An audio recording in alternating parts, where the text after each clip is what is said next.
അവസരങ്ങൾക്ക് വേണ്ടി ഇപ്പോൾ ആടെ അഴിച്ചു തുടങ്ങിയെന്ന് വരെ പറഞ്ഞിട്ട് വരെ ഇതിട്ടിട്ടുണ്ടായിരുന്നു. ഒരർത്ഥത്തിൽ അത് ഇഷ്ടം കൊണ്ടല്ലേ ചേച്ചി? നമ്മൾ ചെയ്യുന്ന പ്രവൃത്തി എന്താണെന്ന് വേണം നമ്മുടെ മുഖ്യം, കമൻസ് അല്ല മുഖ്യം. അവിടെ ഞാൻ ചെയ്തതാണ് മുഖ്യം. പണം കിട്ടാനോ മറ്റു സംഭവങ്ങൾക്കോ വേണ്ടിയിട്ട് തുണി ഇതുവരെ അഴിച്ചിട്ടില്ല. അങ്ങനെയുള്ള ഒരു ഭാഗ്യം എനിക്ക് ഇതുവരെ ഉണ്ടായിട്ടില്ല, ഉണ്ടാവേയില്ല. അതാണ് സോന നായർ ഇപ്പോഴും ഈ 35 വർഷമായിട്ട് ഇവിടെ നിൽക്കുന്നത്. തന്നെ അടുത്തൊരു ഒരു കല്യാണത്തിന് പോയി ബാക്ക് ഷോട്ടുകളാണ് എടുക്കുന്നത്. എന്ത് നിർവൃതി കിട്ടും എന്നുള്ളത് കാര്യം എനിക്കറിയില്ല. ഇവർക്കൊക്കെ വേറൊരു സൈറ്റിലേക്ക് പോയാൽ ഇതൊന്നും അല്ല കാണുന്നത്, ഇതിന്റെയൊക്കെ ഇരട്ടി ബാക്ക് ഷോട്ടുകളൊക്കെയാണ് കാണാൻ. അതൊന്നും പോരാ. സോന നായരുടെ അത് ഇപ്പം എൻ്റെ ഹസ്ബൻഡിൻ്റെ കൂടെ ഞാൻ എവിടെയെങ്കിലും ഒറ്റയ്ക്ക് എവിടെയെങ്കിലും പോകണമെങ്കിൽ ഏതോ ഒരു താടിക്കാരൻ്റെ കൂടെ സോന നായരെ കണ്ടു കേട്ടോ എന്നവർ പറയും. ഇത് എൻ്റെ ഹസ്ബൻഡാണെന്ന് എഴുതി വെച്ചുകൊണ്ട് നമുക്ക് നടക്കാൻ പറ്റുമോ? സോന നായരുടെ ഹിസ്റ്ററി അറിയാനില്ല, സോന നായരെ അറിയാം. കൂടെ ഇരിക്കുന്നത് ഏതോ കാട്ടിൻ്റെ ഇടയിലോട്ട് പോയി.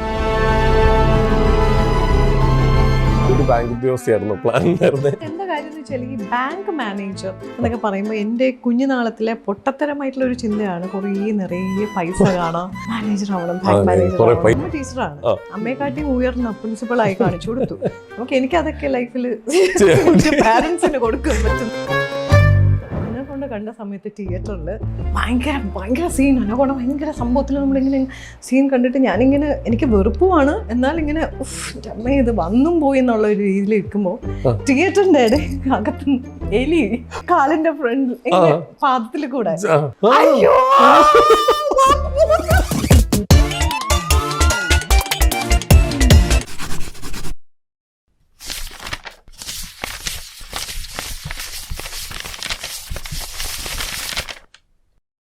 നമസ്കാരം, welcome to Jango Space. It's me Sreenath K Janardhanan. ഇന്ന് നമ്മുടെ കൂടെ ഒരു അതിഥിയുണ്ട്. വളരെ സന്തോഷത്തോടെയാണ് ഞാൻ ഇരിക്കുന്നത്. കാരണം ഈ അതിഥിനെ എൻ്റെ മുമ്പിൽ കിട്ടാൻ ഞാൻ കുറേ നാളായി ഇങ്ങനെ പ്ലാൻ ചെയ്തു. നമ്മളില്ലേ നമ്മുടെ ആഗ്രഹത്തിനൊത്ത് നമ്മളെവിടെ എത്തിയില്ലെങ്കിൽ നമ്മൾ ചിലപ്പോൾ വേറൊരു തലത്തിൽ കൂടി നമ്മൾ രക്ഷപ്പെടും. അങ്ങനെ രക്ഷപ്പെട്ട ഒരാളും കൂടിയാണ് നമ്മുടെ സ്വന്തം ഒരു ബാങ്ക് ഉദ്യോഗസ്ഥ ആവാൻ ആഗ്രഹിച്ച് അത് നടക്കാതെ വരികയും ഇപ്പോൾ നമ്മൾ മലയാളികൾ എല്ലാവരും നെഞ്ചിലേറ്റിയ ഒരു നടിയായി മാറിയിരിക്കുന്നു. നമുക്ക് ഇഷ്ടപ്പെട്ട കലാകാരി നമ്മുടെ സോന നായർ ചേച്ചിയാണ്. ചേച്ചി നമസ്കാരം. അതെ, അത് തന്നെ ചോദിക്കട്ടെ, എന്താണ് ബാങ്കിൽ ഒരു ബാങ്ക് ഉദ്യോഗസ്ഥയായിരുന്നു പ്ലാൻ ഉണ്ടായിരുന്നത്? അല്ല, ആക്ച്വലി പഠിച്ചിരുന്ന സമയത്ത് കുറേ BSRB ബാങ്ക് റിക്രൂട്ട്മെന്റ് ടെസ്റ്റുകളൊക്കെ കുറേ എഴുതിയിട്ടുണ്ടായിരുന്നു. അത് ഈ പൊങ്കാലയൊക്കെ വന്ന് വർഷം തോറും ഇടത്തില്ലേ, അതുപോലെയായിരുന്നു. ട്രൈ ചെയ്യുമായിരുന്നു. അത് എന്താ കാര്യം എന്ന് വെച്ചാൽ ഈ ബാങ്ക് മാനേജർ എന്നൊക്കെ പറയുമ്പോൾ എൻ്റെ കുഞ്ഞുനാളത്തിലെ പൊട്ടത്തരമായിട്ടുള്ള ഒരു ചിന്തയാണ്. നിറയെ പൈസ കാണാം, പൈസ എന്നും ഡീൽ ചെയ്യാം, ഇതൊക്കെയാണ് ഭയങ്കര പൊട്ടത്തരമായിട്ടുള്ള. അത് ആ പൊട്ടത്തര ചിന്തകൾ ഞാൻ വെളിയിൽ പറഞ്ഞിട്ടില്ല, അല്ലെങ്കിൽ ആരെങ്കിലും എന്നെ തിരുത്തിയെന്നെ അറിയാന്നുള്ളവര് അതൊന്നും അല്ല എന്നുള്ളത്. പക്ഷെ അത് മനസ്സിൽ വെച്ചിട്ട് മാനേജർ ആവണം, ബാങ്ക് മാനേജർ ഡെയിലി അതായിരുന്നു. പിന്നെ ഒരു ഗവൺമെന്റ് ഉദ്യോഗസ്ഥൊക്കെയാണ് വീട്ടുകാരുടെ പ്രേരണ. അമ്മയ്ക്ക് കളക്ടർ, അങ്ങനെയൊക്കെയാണ്. ഒരുപാട് വർക്ക് ചെയ്ത് ഞാൻ കാണിച്ചു കൊടുത്തു അമ്മയ്ക്ക്.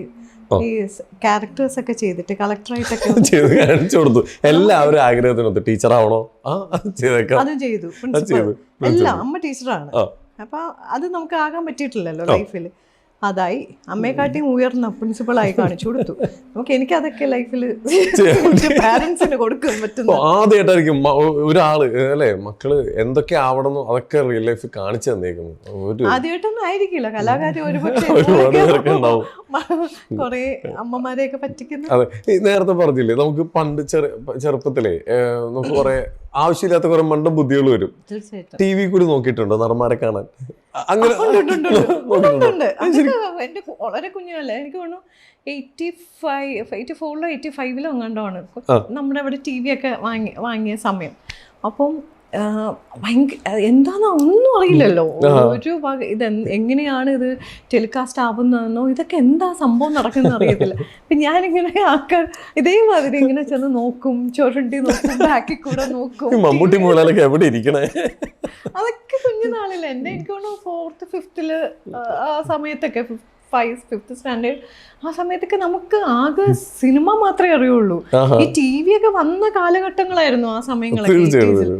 അപ്പൊ നമ്മുടെ വീട്ടിൽ ഒരു TV വാങ്ങിക്കുമ്പോൾ ഞാൻ ഇടയ്ക്കിടയ്ക്ക് എല്ലാവരും ഇരിക്കവേ തന്നെ നോക്കും ആരെങ്കിലും ബാക്കിൽ വന്ന് നിൽക്കുന്നുണ്ടോന്ന്. പിന്നെ ഇങ്ങനെ അങ്ങനെയുള്ള ഭയങ്കര സസ്പീഷ്യസ് ആയിട്ടുള്ള പടങ്ങളൊക്കെ കാണുമ്പോൾ എന്റെ വിചാരം ടിവിയുടെ ബാക്കിൽ വെക്കാനും ഒക്കെ തയ്യാറായി നിൽക്കും. കാരണം അതിനെപ്പറ്റി ABCD അറിഞ്ഞുകൂടാത്തൊരു ഏരിയ അല്ലേ അന്നൊക്കെ.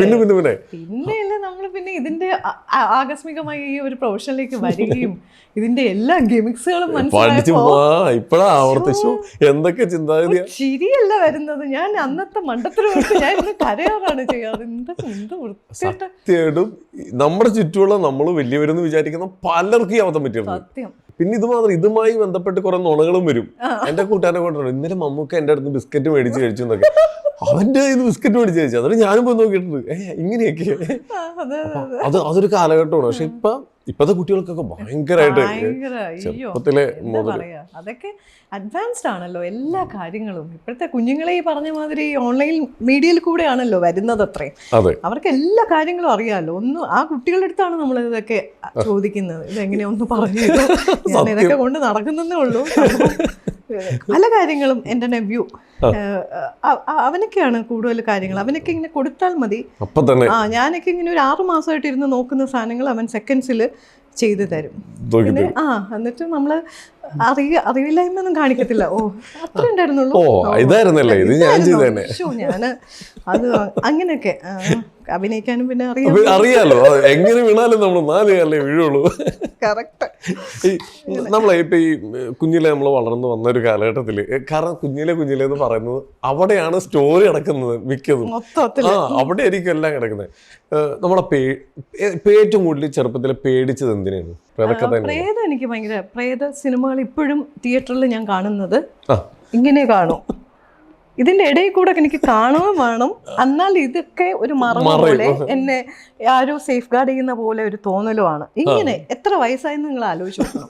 ഇപ്പോഴും തിയേറ്ററിന്റെ എല്ലാ ഗിമിക്സുകളും ടെക്നിക്കാലിറ്റീസും ഒക്കെ അറിയാവുന്നുള്ളൊരു വ്യക്തിയാണ് ഞാൻ. എന്നാലും ഇങ്ങനെ വെക്കും. TV-യിൽ അല്ല, മീൻസ് വീട്ടിലാണെങ്കിൽ ഞാൻ അത് കാണാറില്ല. ഒറ്റയ്ക്കാണെങ്കിൽ കാണില്ല. എൻ്റെ അടുത്തിരുന്നിട്ട് ഞാൻ ഇടയ്ക്കിടയ്ക്ക് ഈ വിച്ചിന്റെ പടങ്ങൾ കാണുമ്പോൾ ഇങ്ങനെ നോക്കും. അങ്ങനെ ഞാൻ നോക്കാറുണ്ട്. പാമ്പിന്റെ സംഭവം വരുമ്പോൾ ഞാൻ അറിയാതെ കാലെടുത്ത് വയ്ക്കും. അങ്ങനെയൊക്കെ പാമ്പിന്റെ സംഭവങ്ങൾ വന്നു കഴിഞ്ഞാൽ കാല് മടക്കി വെക്കുള്ളൂ. വീട്ടിലാണെങ്കിലും തിയേറ്ററിലാണെങ്കിലും ഇങ്ങനെ ഇരിക്കും. എനിക്ക് പേടിയെന്ന് വെച്ചാൽ എൻ്റെ ഇടയിൽ നിന്നൊക്കെ അനാക്കോണ്ട കണ്ട ഒരു ദിവസം.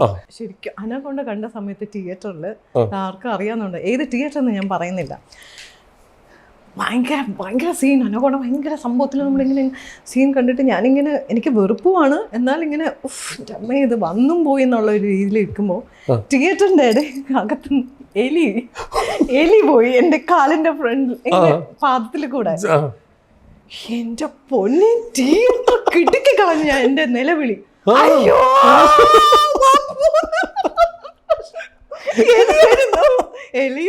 എലിയുടെ വലിയ സാധനം ഉണ്ടല്ലോ. അല്ല അന്ന് കൂടെ ആരുണ്ടായിരുന്നു? ഹസ്ബൻഡ്. ഹസ്ബൻഡിന്റെ അവസ്ഥ എന്തായിരുന്നു? ഹസ്ബൻഡ് എണീച്ചു. മൊത്തത്തിൽ പുള്ളി എല്ലാരും അങ്ങ് പേടിച്ചു പാമ്പാണെന്ന് പറഞ്ഞപ്പോ. ശരിക്കും പാമ്പ്. ഞാൻ ഭയങ്കര വിളിയായിരുന്നു. അത് ഒന്നത് തണുത്ത് ആ ഒരു എലി വന്ന് എന്റെ കാലിൽ വന്നിരിക്കുമ്പോ അതിന്റെ ഒരു തണുപ്പുണ്ടല്ലോ. അപ്പൊ ഞാൻ അതിനിങ്ങനെ കോൺസെൻട്രേറ്റ് ചെയ്ത് ഇങ്ങനെ ഇരിക്കുമ്പോഴാണ് ഈ ഒരു സാധനം. എന്റെ പൊന്നെ, അത് അപ്പൊ അങ്ങനെയൊക്കെ കുറേ സംഭവങ്ങള് കുട്ടി സംഭവങ്ങളൊക്കെ നടന്നിട്ടുണ്ട്. അതും കുട്ടിക്കാലത്തല്ല, കല്യാണം കഴിഞ്ഞ് കൂടെ ഹസ്ബൻഡും കൂടെ ഉള്ള സമയത്താണ്. ഇന്നലെയാണ് ഞാൻ മഹാരാജ എന്ന് പറഞ്ഞിട്ടൊരു മൂവി കണ്ടത്, നമ്മുടെ അദ്ദേഹത്തിൻ്റെ. അപ്പോൾ ആ അതിലൊരു സീക്വൻസിൽ മറ്റേ മൂർഖൻ ഒരു ബാത്റൂമിൻ്റെ ഇതിൻ്റെ അകത്ത് വന്ന് വീഴുന്നുണ്ട്.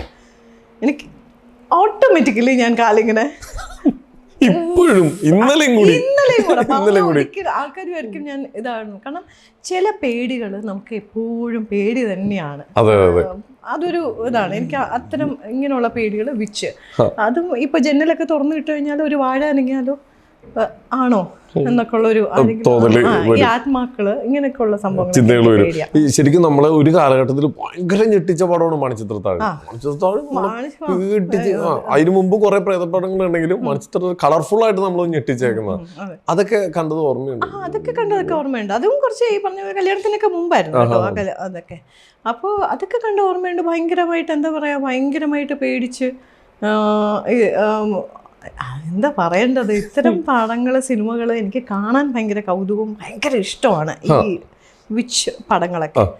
പക്ഷേ ആള് വേണം, കൂടെ ആൾക്കാർ വേണം. എന്തൊക്കെ അറിയാന്ന് പറഞ്ഞാലും ഇപ്പോ സെൻസർ ബോർഡിലെ മെമ്പർ ആയിരുന്നു.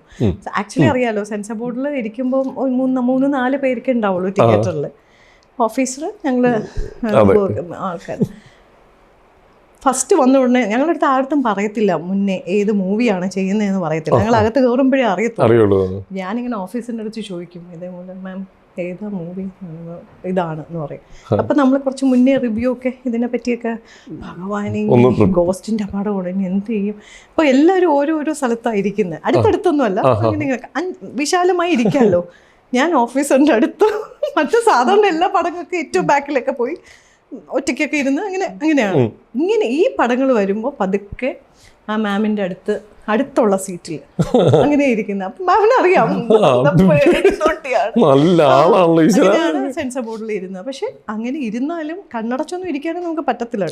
സിനിമ പക്ഷെ നമുക്കിങ്ങനെ പേടിയാവുന്ന ഷോർട്സുകളൊക്കെ വരുമ്പോൾ ശരിക്കും ഒറ്റയ്ക്കുള്ള ഒരു തിയേറ്ററിലൊന്ന് ആലോചിച്ച് നോക്ക്, 4-5 പേരേ ഉള്ളൂ. നമ്മളിത് ഫുൾ ഇതിലിരിക്കുന്ന ക്രൗഡഡ് ആയിട്ട് ഇരിക്കുന്ന പോലെ അല്ലല്ലോ. അതാകുമ്പോൾ നമുക്കതൊരു ഇതാണ്. ഇങ്ങനെ ഇപ്പോഴും പേടി കൊണ്ട് നടക്കുന്ന ഒരു വ്യക്തിയാണ്. അതെ, അതൊന്നും ആലോചിച്ചു. അങ്ങനെ ഇരിക്കുമ്പോഴും ഒരു എലിയെങ്ങാനും വന്നിരുന്നെങ്കിൽ സെൻസർ ബോർഡ് തന്നെ പിരിച്ചിട്ടുണ്ട്. ഓക്കെ, അപ്പൊ എന്തായാലും അവിടെ നിങ്ങൾ വന്നിട്ട് ഏറ്റവും എന്താ പറയുക പ്രൗഡായിട്ട് തോന്നുന്നൊരു കാര്യം, നമ്മുടെ എല്ലാവരുടെയും സിനിമയും തിയേറ്ററും എല്ലാം ദൂരദർശനായിരുന്നു ഒരു കാലഘട്ടത്തിൽ. ആ ഒരു കാലഘട്ടം എന്ന് പറഞ്ഞാൽ ഒരുപാട് ആൾക്കാർ ആത്മാർത്ഥമായിട്ട് സ്നേഹിക്കുകയും ഇങ്ങനെ വിശ്വസിക്കുകയും ചെയ്യുന്ന ഒരു ചാനലായിരുന്നു ദൂരദർശൻ. ആ കാലഘട്ടത്തിൽ വരെ നല്ല രീതിയിൽ അവാർഡ് വരെ മേടിച്ച ഒരാളാണ്. അന്നൊക്കെ ആളുകൾ പുറത്തേക്ക് ഇറങ്ങുമ്പോൾ ആളുകളുടെ പ്രതികരണങ്ങൾ എങ്ങനെയായിരുന്നു? ഭയങ്കര ജെനുവിൻ ആയിട്ടുള്ള ആൾക്കാരാണ്, ഭയങ്കര ജെനുവിൻ ഓഡിയൻസും ജെനുവിൻ ഈ പറയുന്ന പ്രതികരണങ്ങളൊക്കെ വളരെ എന്ന് വെച്ചാൽ ഒരുപാട് കലാ ആസ്വാദകരായിരുന്നു അന്നത്തെ ആൾക്കാർ. ഇന്നത്തെ പോലെ സുലഭമല്ല, പല ചാനൽസ് ഡിഫറെൻറ്റ് പ്രോജക്ട്സുകൾ അങ്ങനെ പ്രോഗ്രാംസ് അങ്ങനെ കാണുന്നതല്ല, ലിമിറ്റഡ് ആയിട്ട്. അപ്പോൾ അവർക്കൊക്കെ നമ്മളിൽ ഒരു കൗതുകമായിരുന്നു, ഒരു ആക്ടർ എന്നുള്ള ഒരു നിലയിലും നമ്മൾ അഭിനയിക്കുന്നതിൽ. ഇപ്പം എന്ന് പറഞ്ഞാൽ നിറയെ ചാനൽസ്, നിറയെ പ്ലാറ്റ്ഫോംസ്, നിറയെ ടാലൻസ്. അപ്പോൾ ആൾക്കാർക്ക് ഒന്നിനോടും ഒരു ഇവരെക്കാട്ടും ബെറ്റർ ആണല്ലോ അവരെ കാണുമ്പോൾ ഇവരെ കിണറ്റിലെടുത്തെറിയാൻ തോന്നും എന്ന് തോന്നിക്കുന്ന ഒരു ജനറേഷനാണ് ഇപ്പോഴുള്ളത്. അന്ന് അങ്ങനെ അല്ല. അന്ന് കലയ്ക്ക് റെസ്പെക്റ്റ് കൊടുത്തിരുന്ന ഒരുപാട് റെസ്പെക്റ്റ്. ഇന്നെന്ന് പറഞ്ഞാൽ ഒരു എൻ്റർടൈനിങ് ലെവലാണ്. ഇതല്ലെങ്കിൽ അതല്ലെങ്കിൽ ഇത്, അങ്ങനെയാണ്. അന്ന് അതല്ല. അപ്പോൾ ഒരു മീഡിയ, ആക്ച്വലി ഒരു TV മീഡിയ, പിന്നെ എന്ന് പറഞ്ഞാൽ ഒരു വലിയ സിൽവർ സ്ക്രീൻ, ഇത് രണ്ടും മാത്രമേ ഉള്ളൂ വിഷ്വൽ മീഡിയ. നമുക്ക് ഏറ്റവും സുലഭമായിട്ടും എപ്പോഴും നമ്മുടെ അടുത്ത് റീച്ച് ചെയ്യുന്നത് TV എന്നുള്ള നിലയിൽ അന്ന് ദൂരദർശൻ. അന്ന് വെച്ച് ക്വാളിറ്റി ഉള്ള ഒരു പ്രോഗ്രാംസ് ആണ് അതിൽ വന്നിട്ടുള്ളത്. ടെലിഫിലിംസ് ആയാലും ഷോർട്ട് ഫിലിംസ് ആയാലും അതിൽ കാണിക്കുന്ന മൂവീസ് ആണെങ്കിലും വളരെ ഇൻഫോർമേറ്റീവ് ആയിട്ടുള്ള വർക്കുകളും ചാറ്റ് മീൻസ് ഡിബേറ്റ്സുകളും ഒക്കെ, വാർത്തകൾക്ക് പോലും വാർത്തയ്ക്ക് പോലും അന്നത്തെ ആ വാർത്തയുടെ ഇതും അത് ഭയങ്കര. അന്നത്തെ കാലഘട്ടത്തിൽ നമ്മൾ വരുമ്പോൾ ഒരുപാട് നല്ല വർക്കുകൾ, ഒരുപാട് വലിയ ലെജൻസിൻ്റെ വർക്കുകൾ എനിക്ക് ചെയ്യാൻ പറ്റിയിട്ടുണ്ട്. എനിക്ക് സ്റ്റേറ്റ് അവാർഡൊക്കെ 2-3 പ്രാവശ്യം. തീർച്ചയായും. ശരിക്കും അന്ന് ഇപ്പം നമ്മൾ ദൂരദർശൻ്റെ ആ കാലഘട്ടത്തിൽ എടുക്കുകയാണെങ്കിൽ തന്നെ ഇന്നും ഇപ്പം നമ്മൾ കാലത്തിനൊത്ത് എല്ലാം മാറുന്നുണ്ട്. അന്നത്തെ ട്രെൻഡ് ദൂരദർശനാണ്. പക്ഷേ അതിൽ വന്നേക്കുന്ന ആരെയും വിഷമിപ്പിച്ചിട്ടില്ല, ആരെയും കളിയാക്കിയിട്ടില്ല. ഉണ്ടെങ്കിലും അതൊക്കെ രസകരമായിട്ടാണ്. അല്ല, ആ കളിയാക്കുന്ന കാര്യമാണ് അവർക്ക് പോലും ആസ്വദിക്കാൻ പറ്റുന്ന രീതിയിലായിരുന്നു എല്ലാം വന്നിരിക്കുന്നത്. അപ്പൊ അന്ന് അതൊരു കാലഘട്ടം തന്നെയാണ്. അത് ആ കാലഘട്ടത്തിലൊക്കെ നിന്നുകൊണ്ട് നമുക്കത് വർക്ക് ചെയ്യാൻ സാധിച്ചതും അത്തരം വലിയ വലിയ ലെജൻസുകളൊക്കെ ഇപ്പോഴില്ല, നമ്മളോടൊപ്പം ഇല്ല. അവരോടൊപ്പം ഒക്കെ വർക്ക് ചെയ്യാൻ പറ്റിയതും ഒക്കെ ദൂരദർശൻ മാത്രമല്ല, ഞാൻ പറഞ്ഞാൽ സോക്കോൾഡ് ഒരു 80s 90s ആൾക്കാരുടെ കൂടെ സിനിമകളിൽ വർക്ക് ചെയ്യാൻ പറ്റിയ ഏറ്റവും പ്രഗത്ഭരായ എത്രയോ വ്യക്തികളാണ് നമ്മളെ അടുത്തുനിന്ന് പോയത്. അവരൊക്കെ എന്ന് പറഞ്ഞാൽ ഓസ്കാറിൻ്റെ അപ്പുറമുള്ള അവാർഡ്സുകൾ വാങ്ങി വയ്ക്കാനുള്ള ആൾക്കാരാണ്. അത്രമാത്രം വലിയ ലെജൻസിൻ്റെ കൂടെ വർക്ക് ചെയ്ത് ആ ഒരു അനലോഗ് ടൈമിൽ നമ്മളിങ്ങനെ ചെയ്തിട്ട് ഇപ്പോൾ ഒരു ഡിജിറ്റൽ യുഗം വന്നപ്പം എല്ലാം ഈ വിരൽത്തുമ്പിലായി പോയതുപോലെ ആയി. എല്ലാം ഈസിയാണ് എല്ലാവർക്കും. പക്ഷേ അതൊന്ന് എല്ലാം നമ്മുടെ ചുറ്റിനുണ്ട്. പിന്നെ തന്നെ ഷൂട്ടിൻ്റെ സമയമാണെന്നുണ്ടെങ്കിൽ നമുക്ക് കൂടുതൽ എഫേർട്ട് എടുക്കേണ്ട കാര്യം വരുന്നില്ല. ഒന്നല്ലെങ്കിൽ എടുത്ത മറ്റൊക്കെ അല്ല, ആ ഒരു പെർട്ടിക്കുലർ ടേക്കിനകത്ത് എടുത്തുക്കണം. അന്ന് ഈ ഫിലിം ക്രാങ്കിങ് സൗണ്ടും ഇല്ലെങ്കിൽ ആ ഒരു ഫിലിമിൻ്റെ ഒരു എന്താ പറയുക ക്യാനൊക്കെ നഷ്ടപ്പെടുക എന്നൊക്കെ പറഞ്ഞു കഴിഞ്ഞാൽ നമ്മളെ പിന്നെ വേറെ പടത്തിൽ വെക്കില്ല അവർ 2-3 ടേക്കൊക്കെ പോയി കഴിഞ്ഞാൽ. ഇന്ന് അതാണോ സ്ഥിതി? ഒന്നല്ലെങ്കിൽ ഡിലീറ്റ് ചെയ്ത് അടുത്തെടുക്കുക. ആ ഒരു ഡയറക്ടറിൻ്റെ കൺസീവ് ചെയ്യുന്ന ആ ഒരു പെർട്ടിക്കുലർ സ്ഥലത്തേക്ക് ആർട്ടിസ്റ്റുകളെ എത്ര വേണമെങ്കിലും ഇപ്പം കൊണ്ടുവരാൻ പറ്റും. അന്ന് അതല്ല.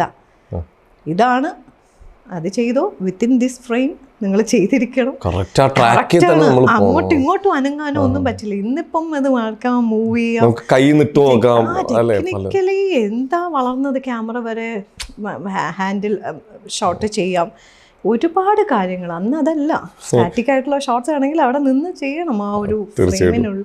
അപ്പം അങ്ങനെയുള്ള ഈ 2 യുഗത്തിലും നിന്ന് വർക്ക് ചെയ്യാൻ, ഫിലിമിലാവട്ടെ ടി വിയിലും ആവട്ടെ, അറ്റ് ദ സെയിം ടൈം ഒരേപോലെ നിറയെ വർക്ക് ചെയ്യാൻ ഭാഗ്യം കിട്ടിയ ഒരാളാണ്. അതെ, അന്ന് സീരിയൽസ് ചെയ്യുന്നതിനോടൊപ്പം തന്നെ ഞാൻ സിനിമകൾ, എത്രയോ സിനിമകൾ ഇഷ്ടംപോലെ. നമ്മുടെ സിനിമയിലേക്കുള്ള തുടക്കം തന്നെ അൺഎക്സ്പെക്റ്റഡ് ആയിട്ട് ഒരു സ്കൂളിൽ ഒരു പ്രയർ പാടുന്ന ഒരു സീനിൽ കൂടിയാണ്. ഒരുപാട് ഇന്റർവ്യൂവിലും ഇതൊക്കെ പറഞ്ഞിട്ടുണ്ട്. ഞാൻ ചോദിക്കുന്നത് അതല്ല, ആദ്യമായിട്ട് ഒട്ടും പ്രതീക്ഷിക്കാനാണ് ആ പ്രയർ പാടിയത് ഒരു സിനിമയിലേക്ക് വരുന്നത്. അത് കഴിഞ്ഞിട്ട് വീട്ടിൽ ചെന്നിട്ട് ഉണ്ടായ സംഭവങ്ങൾ എന്തൊക്കെയാണ്? വീട്ടിൽ ആരോടൊക്കെ വിളിച്ചത് പറഞ്ഞു? വീട്ടിലെന്ന് വെച്ചാൽ അമ്മ എൻ്റെ സ്കൂളിൽ തന്നെയാണ്, ഞാൻ പഠിച്ച സ്കൂളിൽ തന്നെ ടീച്ചർ. അപ്പം അമ്മയും അതിനകത്ത് ടീച്ചേഴ്സ് നിൽക്കുന്ന ലൈനപ്പ് ചെയ്ത് നിൽക്കുന്നതിൽ അമ്മയുണ്ട്. അപ്പം നമുക്കങ്ങനെ ഒരു പ്രത്യേകിച്ച് സ്കൂളിൽ അന്ന് ഞാൻ എന്തായിരുന്നു 5th അന്ന്. അപ്പം അന്ന് കൂട്ടുകാരുടെ ഇടയിൽ അങ്ങനെ പറയാനായിട്ട്, കാരണം രാവിലെ എടുത്ത സീന് ഏതാണ്ട് 3 മണി വരെ പോയിട്ടുണ്ട് ആ സീക്വൻസ്.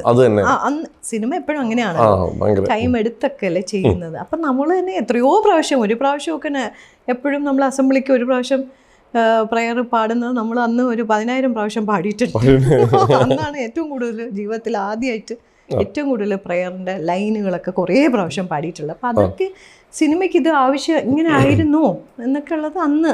പിന്നെ അന്നത്തെ ആ ഒരു 5ാം ക്ലാസ്സിലെ ഒരു രീതി വെച്ചിട്ടൊന്നും നമുക്ക് ഇത്രയും പ്രാവശ്യം എടുക്കുമോ എന്നുള്ളത് മാത്രമേ ഉണ്ടായിരുന്നുള്ളൂ. പക്ഷെ അത് എന്തിനായിരുന്നു, ഡിഫറെൻറ്റ് ഷോട്ട്സിനായിരുന്നു, അതൊന്നും അറിയില്ല. ചുമ്മാ പാടിപ്പിക്കുന്നു എന്നുള്ളതല്ല, പല ഷോട്ട്സുകൾ എടുത്തുകൊണ്ടിരിക്കുന്നത്. പക്ഷെ അതൊന്നും അറിയുന്നില്ല. ക്യാമറ ഉണ്ട്,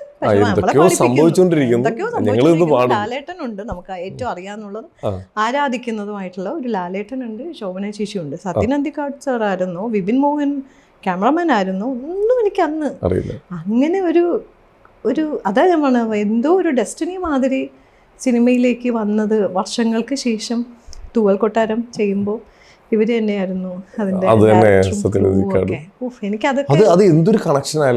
ഭയങ്കര. ഞാൻ എന്നിട്ടും സത്യേട്ടൻ്റെ അടുത്ത് ഞാൻ പറഞ്ഞിട്ടുണ്ടായിരുന്നു, ഇങ്ങനെ അതിൽ വന്നിട്ടുണ്ടായിരുന്നു, ഓർമ്മയൊന്നും കാണില്ല എന്ന് പറഞ്ഞു. ആണോ, പ്രയർ കോഡിലുണ്ടായിരുന്നു എന്നൊക്കെ പറഞ്ഞു. അയ്യോ എന്നൊക്കെ പറഞ്ഞിട്ടോ ഷോ. ഞാൻ പറഞ്ഞു അതൊക്കെ എന്താ ഭാഗ്യം. അന്നൊക്കെ നമ്മള് എന്താ പറയണ്ട, അന്നത്തെ സ്കൂൾ ടൈമിലൊക്കെ ഞാൻ പറഞ്ഞു, ഇന്നത്തെ കാലഘട്ടത്തിലെ സ്കൂൾ ടൈമിന്റെ കാര്യമല്ല പറയുന്നത്. അന്ന് നമുക്ക് ഒന്നും സിനിമയെ പറ്റി ആർക്കും ഒന്നും, കാരണം ഇന്നെല്ലാം അറിയാൻ നമുക്ക് മീഡിയാസ് ഉണ്ട്, പ്ലാറ്റ്ഫോംസ് ഉണ്ട്. സിനിമയുടെ ഗിമിക്സുകൾ, സിനിമ എങ്ങനെ മേക്കിങ് എല്ലാം അറിയാം. കുഞ്ഞുങ്ങൾക്ക് എന്തും അറിയാം. ആർട്ടിസ്റ്റുകളെ പറ്റിയുള്ള എല്ലാ ലൈഫ് ഹിസ്റ്ററി അറിയാം. അതാണ് ഏറ്റവും കൂടുതൽ അറിയാന്നുള്ളത്. ആരുടെ കൂടെ പോയി, എത്ര പേര് ഡിവോഴ്സ് ചെയ്തു, എത്ര പേര് കല്യാണം കഴിഞ്ഞു, ഇപ്പൊ എങ്ങനെ ആരുടെ കൂടെ എന്നൊക്കെ ഉള്ളതാണ് ഏറ്റവും കൂടുതൽ. അതാണ് കൂടുതൽ നെഗറ്റീവ്സ് ആണല്ലോ ആൾക്കാർക്ക് ഇഷ്ടവും. അപ്പം അത് ഞാൻ പറഞ്ഞു വന്നപ്പോൾ ഇത് ഇങ്ങോട്ട് കയറിയെന്നേ ഉള്ളൂ. അപ്പം അന്ന് ഇങ്ങനെ അറിയാത്ത ഒരു കാലഘട്ടത്തിൽ നമ്മളിതൊക്കെ ചെയ്തിട്ട് അറിഞ്ഞ് ഞാൻ വന്നപ്പോൾ, എൻ്റെ പ്രൊഫഷനായിട്ട് ഞാൻ എടുത്ത് ഇങ്ങോട്ട് വന്നപ്പോഴേക്കും ഇതൊക്കെ ശരിക്കും സത്യം ഒരുപാട് അങ്ങനെയുള്ള ചിന്തകളൊക്കെ ഒരുപാട് അത്തരം കാര്യങ്ങൾ ഓർക്കാനും. തീർച്ചയായിട്ടും എപ്പോഴും സോന നായർ എന്ന് പറയുമ്പോൾ എല്ലാവരുടെ മനസ്സിൽ ഞാൻ അറിയാൻ വേണ്ടിയിട്ട് ഞാൻ എൻ്റെ 1-2 സുഹൃത്തുക്കളോടൊക്കെ ഇതുപോലെ ചോദിച്ചു, സോന നായർ എന്ന് പറയുമ്പോൾ മനസ്സിൽ എന്താ വരുന്നത്? സാരിയൊക്കെ കൊടുത്ത ഒരു സാരിയെ കുറിച്ചൊരു ചേച്ചി അല്ലേ? എല്ലാവർക്കും ആ ഒരു പിക്ചറാണ് തെളിഞ്ഞു വരുന്നത്. അതെന്താ എല്ലാവർക്കും അങ്ങനെ ഒരേപോലെ തോന്നുന്നത്? അത് എൻ്റെ മെയിൻ റീസൺ എന്ന് പറഞ്ഞാൽ, പണ്ട് മുതലേ എനിക്ക് പണ്ടങ്ങനെ ഞാൻ ഭയങ്കര സൗന്ദര്യമൊന്നും ഞാൻ പറയുന്നില്ല. ഇപ്പൊ സൗന്ദര്യം ഉണ്ടെന്ന് എല്ലാവരും പറയുന്നുണ്ട്. ഇപ്പൊ നല്ല ഭംഗിയാന്നൊക്കെ കമന്റുകളൊക്കെ എടുത്ത് നോക്കിയാൽ മനസ്സിലാവും. ആ, എന്ത് ചെയ്യാനാ? അന്നൊന്നും പറയട്ടെ. എനിക്ക് പറ്റുന്നില്ല. പോരട്ടെ. അന്ന് എനിക്കത്ര അങ്ങനെ ഒരു സൗന്ദര്യമൊന്നുമില്ലായിരുന്നു. ആ. എന്നെ സിനിമയിലെടുത്തു എങ്ങനെ എന്നുള്ളതൊരു എനിക്ക് ഭയങ്കര ഒരു സൗന്ദര്യമൊന്നുമില്ലായിരുന്നു. പക്ഷേ ഒരു കേപ്പബിലിറ്റി ഓഫ് ആക്ടിങ് എനിക്ക് കുറച്ച് ഹെവി ആയിരുന്നു. എനിക്ക് അത് ഒരു ഇൻബോൺ ആയിട്ട് കിട്ടിയതാണ്. ഡാൻസും പാട്ടും ഒക്കെ ഉള്ള ആളായതുകൊണ്ട് മേ ബി അതിൻ്റെ ബേസിലാണ് ആക്ച്വലി ഞാൻ കുറേ വർക്കുകൾ ചെയ്തത്.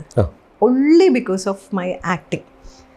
അല്ലാതെ എൻ്റെ ലുക്സിലോ എൻ്റെ ഭംഗിയിലോ എൻ്റെ കാഴ്ചയിലോ ഒന്നുമല്ല. അത് എനിക്കിപ്പോഴും അറിയാം. പഴയ സിനിമകളും പുതിയ സിനിമ, എന്നാലും ഒരു കൂട്ടം ആൾക്കാർ പഴയ സിനിമകളുടെയും പഴയ രൂപത്തിനെയും ഇഷ്ടപ്പെടുന്ന ഒരുപാട് ഫാൻസ് ഉണ്ട്, ഇപ്പോഴും ഉണ്ട്. പക്ഷേ എന്നെ സംബന്ധിച്ച് എനിക്കിപ്പോഴാണ് ഒരു ഓക്കെ കൊള്ളാം, ഇച്ചിരിയെങ്കിലും നന്നായിട്ടുണ്ട് എന്ന് തോന്നുന്നത്. അന്ന് എനിക്ക് അങ്ങനെയൊന്നുമല്ല. പക്ഷേ നന്നായിട്ട് ഞാൻ വർക്ക് ചെയ്യും. ഒരു ഡയറക്ടർ പറയുന്നത്, ഡയറക്ടറിൻ്റെ എന്താണോ അദ്ദേഹം ആഗ്രഹിക്കുന്നത് അതിനനുസരിച്ച് ആക്ട് ചെയ്ത് കൊടുക്കാൻ പറ്റുന്ന ഇതുള്ള ഒരു വ്യക്തിയായിരുന്നെന്ന് അന്ന് എനിക്കറിയാമായിരുന്നു. പിന്നെ ലുക്സിൽ പിന്നെ എപ്പോഴും 1-2 വർക്കിലൊക്കെ ഇങ്ങനെ കരഞ്ഞ് ഉള്ള സിമ്പത്തറ്റിക് ആയിട്ടുള്ള ക്യാരക്ടേഴ്സൊക്കെ വരുമ്പോൾ ഇന്ന് എനിക്ക് വളരെ സുലഭമാണ് ആക്ടേഴ്സ്. അന്ന് അങ്ങനെ ഇല്ല. ഒരു പീരീഡ് ഓഫ് ടൈമിൽ അത് ഭയങ്കര അസലായിട്ട് കരയും കേട്ടോ, നന്നായിട്ട് കരഞ്ഞു. ഓക്കെ, സോണ നായർ ആ ക്യാരക്ടർ അങ്ങനെയാണ് വരുന്നത്. സബ് ക്യാരക്ടേഴ്സ് ആയാലും മെയിൻ ക്യാരക്ടേഴ്സ് ആയാലും അങ്ങനെ ചെയ്ത്. അപ്പോൾ പൊതുവേ ചേട്ടത്തി, അനിയത്തി, കാമുകി, ഭാര്യ ഇങ്ങനെയുള്ള അന്നത്തെ ഈ സോ കോൾഡ് കുടുംബ കഥകളിലൊക്കെ വരുമ്പോൾ അന്ന് വളരെ പോസിറ്റീവായിട്ടുള്ള ക്യാരക്ടർ ചെയ്യുമ്പോൾ പൊതുവെ ആടവാദി അഭിനയവാദി എന്ന് പറയുന്ന പോലെ ആടയ്ക്ക് വലിയൊരു പ്രാധാന്യമുണ്ട്. നമ്മളൊരു പാവപ്പെട്ട അല്ലെങ്കിൽ നല്ല സോഫ്റ്റ് ആയിട്ടുള്ള പോസിറ്റീവായിട്ടുള്ള ഒരു ക്യാരക്ടർ ചെയ്യുമ്പോൾ ഒരിക്കലും മിഡിയും ടോപ്പും തരില്ല. എന്നാൽ നമ്മുടെ ലൈഫിൽ ചിലപ്പോൾ അത് ഇട്ടുന്നിരിക്കും. നമ്മളെല്ലാം പോസിറ്റീവാണ്, നമുക്ക് മിഡിയും ടോപ്പും ഇട്ടൂടെ. പക്ഷേ ജനങ്ങൾക്ക് മനസ്സിൽ ഇംപ്രഷൻ വരണമെങ്കിൽ അത്തരം ആടയ്ക്കും ഒരുപാട് പ്രാധാന്യമുണ്ട്. അപ്പം അങ്ങനെയാണ് സാരിയിൽ ഞാൻ കുഞ്ഞുനാൾ മുതലേ വന്നു തുടങ്ങിയത്. സാരി എല്ലാം ഈ കരയുന്ന സീക്വൻസ് ഫുള്ള് ക്യാരക്ടർ എല്ലാം പാവപ്പെട്ടത്, കമ്മലിടാത്തത്, മേക്കപ്പ് ഇടാത്തത്, അങ്ങനെയൊക്കെയുള്ള വളരെ അത് എൻ്റെ ലുക്സ് വെച്ച് എനിക്ക് തന്നതാണ്. അങ്ങനെയാണ് ചെയ്ത് കുറേ ക്യാരക്ടേഴ്സ്, സോഫ്റ്റ് ക്യാരക്ടേഴ്സ് ചെയ്തപ്പോൾ അതിൻ്റെ ആട വന്ന് സാരിയായി മാറി. അതുകൊണ്ടാണ് ആൾക്കാർക്ക് ഞാനിതുവരെ എനിക്ക് തോന്നിയിട്ടില്ല ഇതുവരെ ഒരു ഫാഷൻ ഡ്രസ്സ് അങ്ങനെ എൻ്റെ ഒരു ഫിസിക്കിന് പറ്റിയതും അല്ല. ഞാൻ അങ്ങനത്തെ ഒരു 0 സൈസ് ഇല്ലെങ്കിൽ ആ ഒരു ഫാഷൻ ഡ്രസ്സിൻ്റെ അകത്ത് നിർത്താൻ പറ്റുന്ന ഒരു ശരീരം അന്നും അല്ലായിരുന്നു, ഇന്നും അല്ല. അപ്പോൾ അതുകൊണ്ടായിരിക്കാം എന്താ വെച്ചാൽ ഒരുപാട് പേർക്ക് കാരണം ശല്യപ്പെടുത്താത്ത അല്ലെങ്കിൽ ആരും വെറുപ്പിക്കാത്ത നല്ലൊരു ആർട്ടിസ്റ്റ് എന്നുള്ളൊരു മുദ്ര കുത്തപ്പെട്ടിട്ടുണ്ട്. എല്ലാവർക്കും ഭയങ്കര ഇഷ്ടം. നമുക്ക് ഒരുപാട് പേര് ഇപ്പോൾ നമ്മളിങ്ങനെ ഓരോ സിനിമാ കഥകളും അതൊക്കെ പറയുമ്പോൾ പലപ്പോഴും ആയിട്ട് ചേച്ചിയുടെ പേര് കേട്ടിട്ടുണ്ട്. ഇതിൽ ഇഷ്ടം കൊണ്ടാണ് പലരും നമ്മളെ വഴക്ക് പറയുന്നത്. നമ്മളൊരു ഷോർട്ട് ഫിലിമിൻ്റെ ഭാഗമായിട്ട് ഒരു ഫോട്ടോഷൂട്ട് ചെയ്തതിന് ഒരുപാട് ആൾക്കാർ ഭയങ്കരമായിട്ട് വിമർശിക്കുകയൊക്കെ ചെയ്തിരുന്നു. അന്ന് ഭയങ്കര മോശമായിട്ട് തന്നെ കുറേ പേര് കമൻറ്റൊക്കെ ഇടുകയൊക്കെ ചെയ്തിരുന്നു. ഇപ്പോൾ അത് അവസരങ്ങൾക്ക് വേണ്ടി ഇപ്പോൾ അഴിച്ചു തുടങ്ങിയെന്ന് വരെ പറഞ്ഞിട്ട് വരെ ഇതിട്ടിട്ടുണ്ടായിരുന്നു. പക്ഷേ ഒരർത്ഥത്തിൽ അത് ഇഷ്ടം കൊണ്ടല്ലേ ചേച്ചി? എന്നെ അത്തരം രീതിയിൽ കമൻസ് ചെയ്യുന്നവർ അല്ലെങ്കിൽ അത് ഞാൻ അങ്ങനെ എടുക്കും. അങ്ങനെ അവർ ചിലപ്പം എന്നെ മനസ്സ് നോവിക്കാൻ ചിലപ്പോൾ കമൻറ്റ് ചെയ്യുന്നതും ആയിരിക്കാം. പക്ഷെ ഞാനെല്ലാം ഒരു പോസിറ്റീവ് ലെവലിൽ അങ്ങ് എടുക്കും. അപ്പം നമുക്ക് മനസ്സിനൊരു ഭയങ്കര ഒരു ഹാർഡൻഡായിട്ട് ഫീൽ ചെയ്യത്തില്ല. എല്ലാ കമൻസുകളും പോസിറ്റീവായിട്ട് അങ്ങ് എടുത്തു കഴിഞ്ഞാൽ നമ്മൾ ചെയ്യുന്ന പ്രവൃത്തി എന്താണെന്ന് വേണം നമ്മുടെ മുഖ്യം. കമൻസ് അല്ല മുഖ്യം. ഞാൻ ചെയ്ത പ്രവൃത്തി എന്താണ് അത് എന്നും എപ്പോഴും വാഴ്ത്തപ്പെടുന്നതോ ആൾക്കാരെ കൊണ്ട് എന്താ പറയുക റെക്കഗ്നൈസ്ഡ് ആക്കുന്നതോ ഒക്കെ ആയിരിക്കാം. അവാർഡുകളായിട്ട് എൻ്റെ കയ്യിൽ വരുന്നതോ അവിടെ ഞാൻ ചെയ്തതാണ് മുഖ്യം. തീർച്ചയായിട്ടും ഒരുപാട് പേര് ഇപ്പം ശ്രീ തന്നെ എന്നെ നോക്കുന്ന ഒരു രീതികൾ വേറെ ആയിരിക്കാം, തൊട്ടടുത്തിരിക്കുന്ന ഒരു വ്യക്തിയുടെ പെർസെപ്ഷൻ വേറെ ആയിരിക്കാം. ഇപ്പോൾ ആരുടെയും കണ്ണ് എന്നെ അല്ലെങ്കിൽ നീ അങ്ങനെ എന്നെ ചിന്തിക്കണം കേട്ടോ, ഇയാൾ എന്നെ അങ്ങനെ ചിന്തിക്കല്ലേ, ഇയാൾ എങ്ങനെ വേണം എന്നെ ചിന്തിക്കാൻ എന്നൊക്കെ പറയാൻ പറ്റില്ല. ആർക്ക് പറയാൻ പറ്റും, ആരോട് പറയാൻ പറ്റും. അപ്പം അതുകൊണ്ട് അതെല്ലാം അതിൻ്റെ ഒരു വഴിക്ക് പോകും. പക്ഷേ എൻ്റെ കർമ്മം ഞാൻ എന്തിനാ ചെയ്തത്? ഒരു ഡയറക്ടറിന് ആവശ്യമായിട്ടുള്ള ഒരു സാധനം, പിന്നെ പണം കിട്ടാനോ മറ്റ് സംഭവങ്ങൾക്കോ വേണ്ടിയിട്ട് തുണി ഇതുവരെ അഴിച്ചിട്ടില്ല. അങ്ങനെയുള്ള ഒരു ഭാഗ്യം എനിക്ക് ഇതുവരെ ഉണ്ടായിട്ടില്ല, ഉണ്ടായിട്ടില്ല, ഉണ്ടാവേയില്ല. ഇല്ല.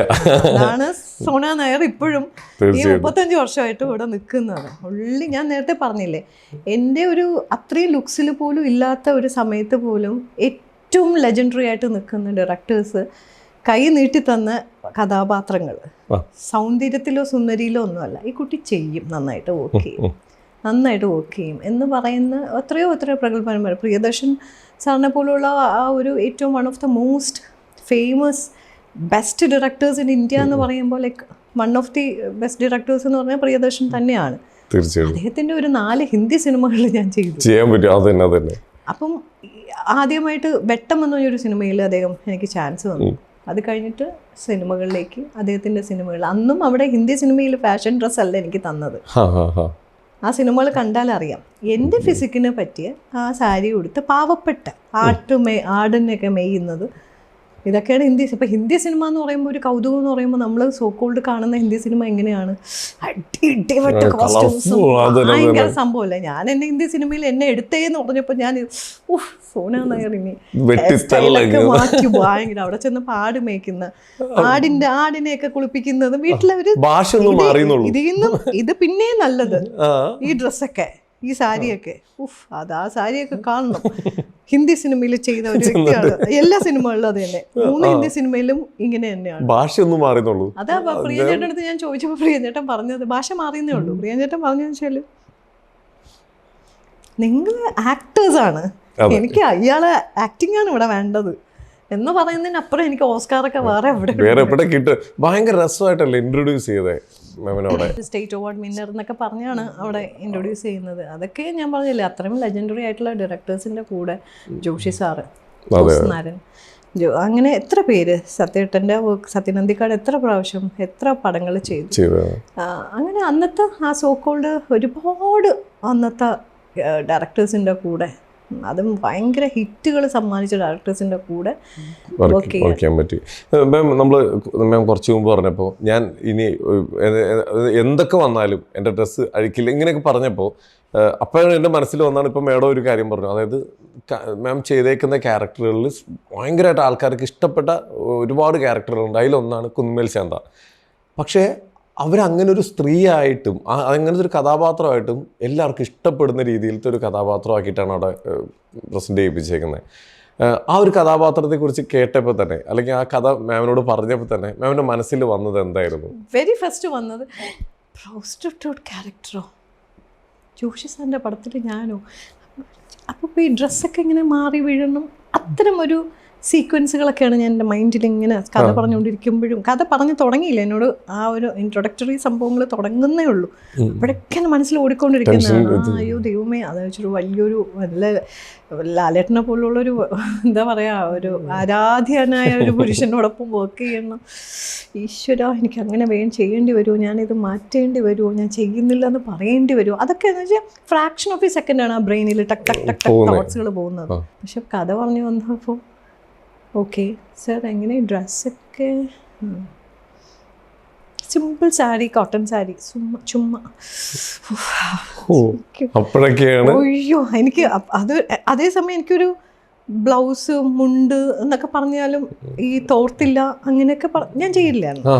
അതിപ്പോൾ ഞാൻ ഏതൊരു മികച്ച ഒരു വ്യക്തിയുടെ ഒരു വർക്ക് ആണെങ്കിൽ പോലും എന്തോ അത് എന്തുകൊണ്ടാന്ന് വെച്ചാൽ ഞാൻ കംഫർട്ടല്ല, അതാണ്. അല്ലാതെ അതിനൊന്നും ഇപ്പോൾ ഒരു പ്രശ്നമൊന്നുമില്ല. ഇപ്പം അങ്ങനെ ആ ഒരു കാഴ്ചയിൽ കാണുന്നവർക്ക് അതൊരു പ്രശ്നമുള്ളൂ. പക്ഷെ ഞാൻ പറയുന്നത് വെച്ചാൽ ഞാൻ കംഫർട്ടല്ല. ഓഫ്കോഴ്സ് നമ്മൾ ലൊക്കേഷനിൽ നമ്മൾ കംഫർട്ടായിരിക്കണം. എത്ര പേരുടെ കൂടെ, എത്ര ക്രൂ മെമ്പേഴ്സിൻ്റെ കൂടെ നിന്ന് വർക്ക് ചെയ്യുന്നതാണ്.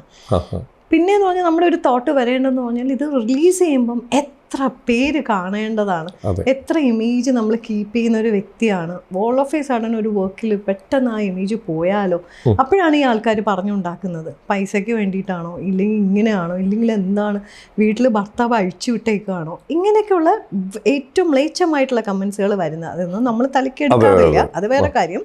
എഴുതുന്നവർ എഴുതിക്കൊണ്ടിരിക്കും, കുറച്ച് അക്ഷരങ്ങൾ നന്നാവും, അവരുടെ സമയം കുറച്ച് ഈ ഒരു സാധനം ഉണ്ടല്ലോ, അതിന്റെ സ്പീഡും കൂടും, പ്രാക്ടീസ് കൂടും.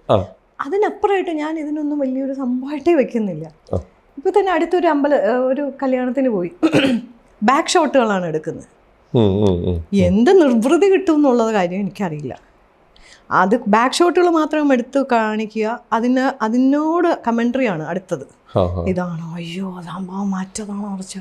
ഇവർക്കൊക്കെ വേറൊരു സൈറ്റിലേക്ക് പോയാൽ ഇതൊന്നും അല്ല കാണുന്നത്. ഇതിൻ്റെയൊക്കെ ഇരട്ടി ബാക്ക് ഷോട്ടുകളൊക്കെയാണ് കാണാൻ കയ്യിൽ നിറയുള്ളത്. അതൊന്നും പോരാ. സോന നായരുടെ ബാക്ക് ഷോട്ട്, സോന നായരുടെ ഇത്, ഇതൊക്കെ ഒരു വളരെ എന്താ പറയണ്ടത്, ഞാൻ മനസ്സില അങ്ങനെ ഒരു ഒരു ഒരു അന്ന് ഞാൻ നിങ്ങൾ നേരത്തെ ചോദിച്ച പോലെ അന്ന് ഇതൊന്നും ഇല്ല. അതെ അതെ, ആ ഒരു കാലഘട്ടത്തിൽ എവിടെയും സമാധാനമാണ്, എന്തിനും ഏതിനും ഒരു സമാധാനം. ഇന്ന് അതില്ല, അത് പോയി. നമ്മുടെ കൂടെ ഒരു ഫ്രണ്ടിൻ്റെ അടുത്ത് ഒരു കല്യാണത്തിനോ അടുത്ത് എന്തെങ്കിലും ഒന്നും സംസാരിക്കാൻ പറ്റില്ല. ചിലപ്പോൾ വീട്ടുകാരിയായിരിക്കും, ഒരു പേഴ്സണൽ കാര്യമായിരിക്കും സംസാരിക്കുന്നതിൻ്റെ ഇടയിലായിരിക്കും ക്യാമറ വയ്ക്കുക. നമ്മൾ ഈ ക്യാമറ പോലും ഇവിടെ ഇരിക്കണം അറിയാൻ പറ്റില്ല. ഇതെല്ലാം ഓഡിയോയിലാണ് വരുന്നത്, പാട്ടിട്ടിട്ടല്ല അവർ അപ്ലോഡ് ചെയ്യുന്നത്, ഓഡിയോയും കൂടെ കയറും. അപ്പം അങ്ങനെ എത്ര പേരുടെ പ്രൈവസിക്കാണ് ഇല്ലാതാവുന്നത്. ഇതെല്ലാം ഞാൻ പറഞ്ഞു വരുമ്പോൾ എവിടെയൊക്കെ ഞാൻ വഴിതെറ്റി കയറാണ്. ബിക്കോസ് ഇല്ല, നടക്കുന്ന കാര്യങ്ങളാണ് നമ്മളിപ്പോ. ഇപ്പൊ ശരിക്കും പറഞ്ഞാൽ പണ്ട് നമുക്കൊരു സുഹൃത്തിനെ കാണുമ്പോൾ കെട്ടിപ്പിടിച്ച് ഒച്ചയിൽ വർത്താനമൊക്കെ ഇന്നിപ്പോ കെട്ടിപ്പിടിച്ചാൽ കുഴപ്പമാണ്. ആണായാലും പെണ്ണായാലും പെണ്ണ് കെട്ടിപ്പിടിച്ചാലും കുഴപ്പമാണ്. അതിന് വേറെ എന്തെങ്കിലുമൊക്കെ ഡബ് സ്മാഷ് വരും, വേറെ വരും, കമന്റുകൾ വരും, സ്ക്രീൻഷോട്ടുകൾ വരും. ഇവരെന്നും കെട്ടിപ്പിടിക്കലിൻ്റെ ഇതാണ്, ഇവർക്ക് വേറെ ജോലിയില്ലേ എന്നൊക്കെ പറഞ്ഞു തുടങ്ങും. ഇത് എങ്ങനെ പറ്റുന്നുള്ളതാണ്. അതാ ഞാൻ പറഞ്ഞത്, എല്ലാം ഇഗ്നോർ ചെയ്ത് സുഹൃത്ബന്ധങ്ങളെ പ്രൈവറ്റ് ആയിട്ട് ഒതുക്കേണ്ട ഒരു അവസ്ഥയിലേക്ക് എത്തിയില്ലേ. ഒരു സ്ഥലത്ത് പോയാലും ഇപ്പം നമ്മളെ പോലെ ഒരു കുറച്ച് നോട്ടബിൾ ആയിട്ടുള്ള ഫിഗേഴ്സൊക്കെ നമുക്ക് ഒരു സ്ഥലത്ത് പോയിട്ട് നമുക്ക് പ്രൈവസി ആയിട്ട് ഒരു ടൂർ ആവട്ടെ ഒന്നും നമുക്ക് പറ്റില്ല. ഈവൻ ഫാമിലി ആണെങ്കിൽ പോലും. ഇപ്പം എൻ്റെ ഹസ്ബൻഡിൻ്റെ കൂടെ ഞാൻ എവിടെയെങ്കിലും ഒറ്റയ്ക്ക് എവിടെയെങ്കിലും പോകണമെങ്കിൽ ഏതോ ഒരു താടിക്കാരൻ്റെ കൂടെ സോന നായരെ കണ്ടു കേട്ടോ എന്നിവർ പറയും. ഇത് എൻ്റെ ഹസ്ബൻഡാണെന്ന് എഴുതി വെച്ചുകൊണ്ട് നമുക്ക് നടക്കാൻ പറ്റുമോ? അതെ, അതായത് അവർക്ക് സോന നായരുടെ ഹിസ്റ്ററി അറിയില്ല. സോന നായരുടെ ഹിസ്റ്ററി അറിയില്ല, സോന നായരെ അറിയാം. കൂടെ ഇരിക്കുന്നത് ഏതോ കാട്ടിൻ്റെ ഇടയിലോട്ട് പോയി. അല്ല ഞാൻ പറഞ്ഞത് ഫോർ ഇൻസ്റ്റൻസ് ഞാൻ പറയുന്നതാണ്. ഇത് ഇങ്ങനെ പറഞ്ഞിട്ടുണ്ടോ ഇല്ലേ എൻ്റെ ചെവിയിൽ എത്തിയിട്ടില്ല, പക്ഷേ ഞാൻ പറഞ്ഞിട്ടുണ്ട്. ഹസ്ബൻഡിന് വരെ അറിയാം. ഹസ്ബൻഡ് എന്ത് ലോകമാണ്, പണ്ടത്തെ പോലെയാണോ ഇപ്പോൾ? എന്താ വെച്ചാൽ ഈ നെഗറ്റിവിറ്റീനെ കാണാൻ ആളുകൾ ഇഷ്ടം പോലെ ആൾക്കാരാണ്. അതായത് ഇപ്പം നമ്മളൊരു നല്ലൊരു വീഡിയോ എടുത്തിട്ട് ഏറ്റവും മോശം തമ്പ് കൊടുക്കുമ്പോഴാണ് ഏറ്റവും കൂടുതൽ വ്യൂവേഴ്സ് അതിൽ വരുന്നത്. കാരണം ആൾക്കാർക്ക് നെഗറ്റിവിറ്റിയാണ് താല്പര്യം. അപ്പം അതിനു വേണ്ടിയിട്ട് എന്തൊക്കെ മാം പറഞ്ഞ പോലെ ബാക്ക് സൈഡിൽ നിന്ന് മാക്സിമം എടുക്കാൻ നോക്കിക്കഴിഞ്ഞ് ഇവരെല്ലാവരും ബാക്ക് സൈഡ് തന്നെ ഫോക്കസ് ചെയ്യും. പക്ഷേ മാം ഇതുവരെയായിട്ട് ഞാൻ ഷൗട്ട് ചെയ്യുന്നത് കണ്ടിട്ടില്ല ഇങ്ങനെ ഒരു കാര്യത്തെക്കുറിച്ച്. എല്ലാം ഇത് എന്തിനാ ഇങ്ങനെയെന്ന് എവിടെയും സംസാരിക്കുന്നത് ഇങ്ങനെ കേട്ടിട്ടുള്ളൂ. റിയൽ ലൈഫിൽ ഭയങ്കരമായിട്ട് പൊട്ടിത്തെറിക്കുന്ന അവസ്ഥകളൊക്കെ ഉണ്ടായിട്ടുണ്ടോ? അതൊക്കെ ഉണ്ടാവും, ഓഫ് കോഴ്സ് ഉണ്ടാവുമല്ലോ. പൊട്ടിത്തെറിച്ച് അങ്ങനെ ഇൻ പബ്ലിക് ആയിട്ടില്ല, പക്ഷെ പൊട്ടിത്തെറിക്കേണ്ട ഒരു അവസ്ഥയിലേക്ക് വരും നമ്മൾ. ഏതെങ്കിലും എല്ലാം നമ്മൾ നല്ലതല്ലല്ലോ കാണുന്നത്, നമുക്ക് അനുഭവമാവുന്നതും നല്ലതല്ലല്ലോ ചിലതൊക്കെ. അപ്പോൾ നമുക്കങ്ങനെ ചിലതൊക്കെ ഇങ്ങനെ പൊട്ടിത്തെറിക്കേണ്ടി വരും. പിന്നെ ഞാൻ എപ്പോഴും നോ എന്ന് പറയേണ്ട സ്ഥലത്ത് ഞാൻ നോ പറയാറുണ്ട് കേട്ടോ. പൊട്ടിത്തെറികൾക്ക് പൊട്ടിത്തെറി അധികം വരാത്തതും അതുകൊണ്ടാണ്. നിങ്ങളിപ്പോൾ എന്നെ കാണുന്നത് അധികം പൊട്ടിത്തെറിക്കാത്തതിൻ്റെ മെയിൻ റീസൺ എന്ന് പറഞ്ഞാൽ ഞാൻ ചില ഇടങ്ങളിൽ നോ പറയേണ്ട സ്ഥാനത്ത് നോ മനസ്സിലാക്കിയാൽ പിന്നെ നമ്മൾ ആ വെറുതെ ഒരു നോ, പൊട്ടിത്തെറിയില്ലാത്തൊരു നോ ഉണ്ടല്ലോ, നോ പൊട്ടിത്തെറിക്കുകയും വേണ്ട, ബഹളവും വെക്കണ്ട, ഒന്നും ചെയ്യണ്ട.